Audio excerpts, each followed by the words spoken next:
എല്ലാവർക്കും ദീപ്താസ് കിച്ചണിലേക്ക് സ്വാഗതം. ഇന്നത്തെ നമ്മുടെ റെസിപ്പി എഗ്ഗ് വെച്ചിട്ടുള്ള ഒരു റെസിപ്പിയാണ്. നമുക്ക് ബ്രെഡിൻ്റെ കൂടെ അതുപോലെ ചോറിൻ്റെ കൂടെ കഴിക്കാനായിട്ട് നല്ല ടേസ്റ്റി ആയിട്ടുള്ള റെസിപ്പിയാണ്. വളരെ എളുപ്പത്തിൽ ഉണ്ടാക്കിയെടുക്കുകയും ചെയ്യാം. അപ്പോൾ ഇതെങ്ങനെയാണ് തയ്യാറാക്കുന്നതെന്ന് നോക്കാം. ഇതിന് വേണ്ടിയിട്ട് ഞാൻ 4 കോഴിമുട്ട എടുത്തിട്ടുണ്ട്. ഇതെല്ലാം പൊട്ടിച്ച് നമുക്കൊരു ബൗളിലേക്ക് ഒഴിച്ചു കൊടുക്കാം. ഇനി ഇതിലേക്ക് നമുക്ക് 1/4 ടീസ്പൂൺ ഉപ്പ് ചേർക്കാം. പിന്നെ 1/4 ടീസ്പൂൺ കുരുമുളക് പൊടി ചേർത്ത് കൊടുക്കാം. ഇനി ഇതെല്ലാം കൂടിയിട്ടൊന്ന് ബീറ്റ് ചെയ്തെടുക്കാം. ഇനി ഇതൊന്ന് ഓംലെറ്റ് ആക്കി എടുക്കാൻ വേണ്ടിയിട്ട് ഒരു പാൻ അടുപ്പത്ത് വെച്ച് കൊടുത്തിട്ടുണ്ട്. ഇതിലേക്ക് 1/2 ടീസ്പൂൺ വെളിച്ചെണ്ണ ഒഴിച്ചു കൊടുക്കാം. വെളിച്ചെണ്ണയോ ഓയിലോ ഏത് വേണമെങ്കിലും ഒഴിച്ചു കൊടുക്കാം. ഇനി നമ്മൾ റെഡിയാക്കി വെച്ചിട്ടുള്ള മുട്ടയുടെ മിക്സ് ഇതിലേക്ക് ഒഴിച്ചു കൊടുക്കാം. തീയൊരു മീഡിയം ഫ്ലെയിമിൽ വെച്ച് കൊടുത്താൽ മതി.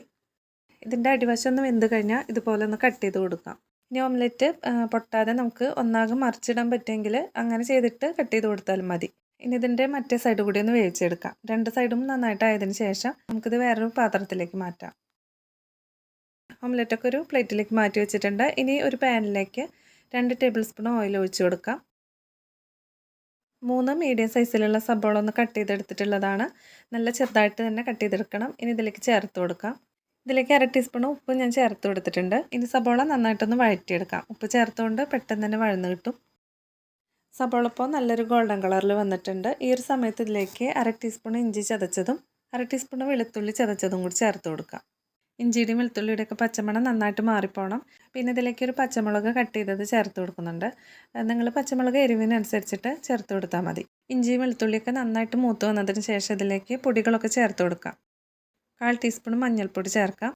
1/4 teaspoon Kashmiri red chilli powder ചേർത്ത് കൊടുക്കാം. പിന്നെ 1/4 ടീസ്പൂൺ മല്ലിപ്പൊടി ചേർക്കാം. മല്ലിപ്പൊടി കൂടി പോരുത്. ചെറിയൊരു ഫ്ലേവറിന് വേണ്ടിയിട്ട് മാത്രം ചേർത്ത് കൊടുത്താൽ മതി. പിന്നെ 1/2 ടീസ്പൂൺ ഗരം മസാല പൗഡർ ചേർത്ത് കൊടുക്കാം. പിന്നെ 1/4 ടീസ്പൂൺ ചിക്കൻ മസാലപ്പൊടിയും കൂടി ചേർത്ത് കൊടുത്തിട്ട് പൊടികളുടെയൊക്കെ പച്ചമണം മാറിപ്പോകുന്നവരെ നന്നായിട്ട് ഇളക്കി കൊടുക്കാം. പിന്നെ ഇതിലേക്ക് മീഡിയം സൈസിലുള്ള ഒരു തക്കാളി നന്നായിട്ട് പേസ്റ്റാക്കി എടുത്തിട്ടുള്ളതാണ്. വെള്ളമൊന്നും ചേർക്കാതെ അരച്ചെടുത്താൽ മതി. ഇതിലേക്ക് ചേർത്ത് കൊടുക്കാം. സബോളയും തക്കാളിയൊക്കെ ചേർന്നിട്ട് നന്നായിട്ടൊന്ന് വഴന്ന് കിട്ടണം. 2 മിനിറ്റ് ഒന്ന് മീഡിയം ഫ്ലെയിമിൽ വെച്ചിട്ട് ഇളക്കി കൊടുത്താൽ മതി. ഇപ്പോൾ തക്കാളിയെല്ലാം ഈ ഒരു പാകത്തിൽ കിട്ടിയിട്ടുണ്ട്. ഇനി ഇതിലേക്ക് നമ്മൾ ഉപ്പ് ചേർത്ത് കൊടുക്കാം. ഉപ്പ് ആദ്യം നമ്മൾ സബോളയിലേക്ക് 1/2 ടീസ്പൂൺ ചേർത്തിട്ടുണ്ടായിരുന്നു. ഇപ്പോൾ ഇതിലേക്ക് ഒരു 1/4 ടീസ്പൂണും കൂടി ചേർത്ത് കൊടുക്കുന്നുണ്ട്. പിന്നെ 1/4 കപ്പ് വെള്ളം കൂടി ചേർത്ത് കൊടുക്കാം. 1 മിനിറ്റ് ഒന്ന് ഇളക്കി കൊടുത്താൽ മതി. ഇപ്പോൾ ഇതിൽ വെള്ളമൊക്കെ ഒന്ന് തിളച്ച് വന്നിട്ടുണ്ട്.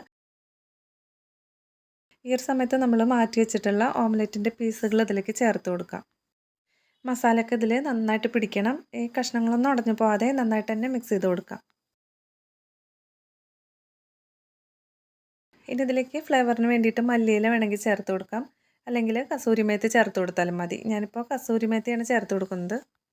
പിന്നെ നമ്മളിത് സെർവ് ചെയ്യുന്ന സമയത്ത് കുറച്ച് ചെറുനാരങ്ങ നീരും കൂടി ചേർക്കുകയാണെങ്കിൽ ചെറിയൊരു പുളി രസം കൂടി ആകുമ്പോൾ നല്ല ടേസ്റ്റ് ഉണ്ടാവും.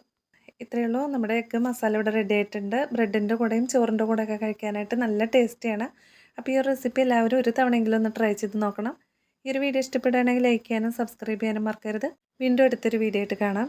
താങ്ക്